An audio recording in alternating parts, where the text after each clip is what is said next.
आज चर्चा करते हैं मार्क्सवाद से लेकर नक्सलवाद। कैसे मार्क्सवाद से नक्सलवाद का जन्म हुआ और वर्तमान क्या उसकी परिस्थितियां हैं और उस समय क्या परिस्थितियां रही थी। तो हम सबसे पहले कार्ल मार्क्स के इस स्लोगन से करते हैं। कार्ल मार्क्स अपनी बुक दास कैपिटल मैनिफेस्टो में क्या कहा था कि दुनिया के मजदूरों, तुम एक हो जाओ। तुम्हारे पास खोने के लिए कुछ नहीं है और पाने के लिए पूरी अर्थव्यवस्था है। वे ऐसा पूंजीवादी अर्थव्यवस्था के विरुद्ध कहते हैं। कौन सी अर्थव्यवस्था के विरुद्ध कहते हैं? पूंजीवादी अर्थव्यवस्था के विरुद्ध।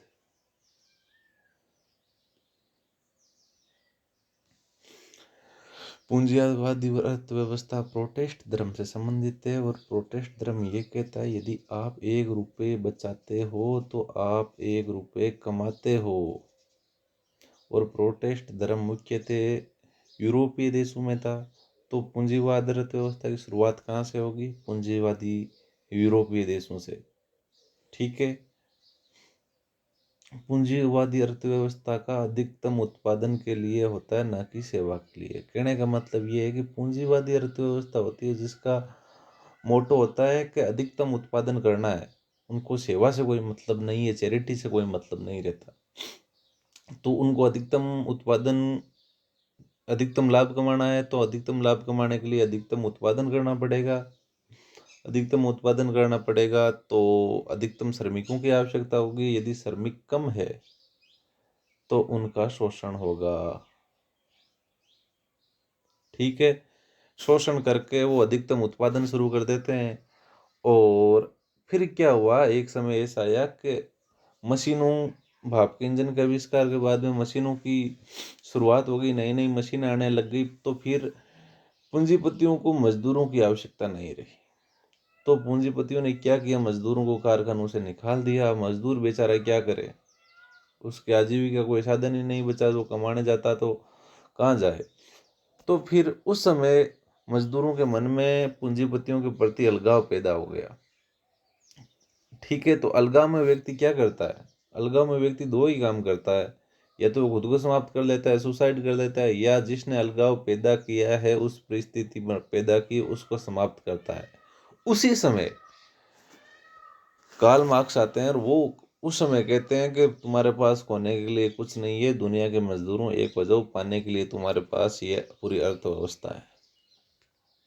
इस अलगाव के आधार पर अर्थव्यवस्था आती है जिसका नाम होता है साम्यवादी अर्थव्यवस्था। और साम्यवादी अर्थव्यवस्था को मार्क्सवादी अर्थव्यवस्था इसलिए कहा जाता है क्योंकि कार्ल मार्क्स ने इसको जनरेट किया था। और इसी साम्यवादी अर्थव्यवस्था को माओ चीन ले गए और वहाँ ये माओवादी अर्थव्यवस्था कहलाई। और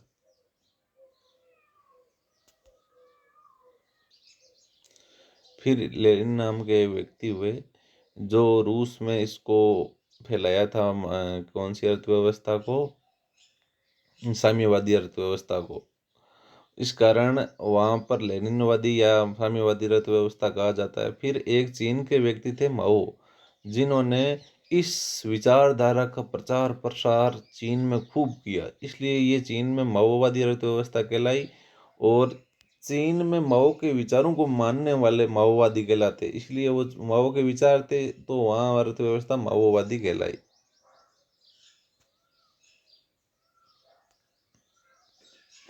और ये माओवाद की घटना भारत में सबसे पहले नक्सलवाड़ी नाम की जगह पर घटना घटित हुई।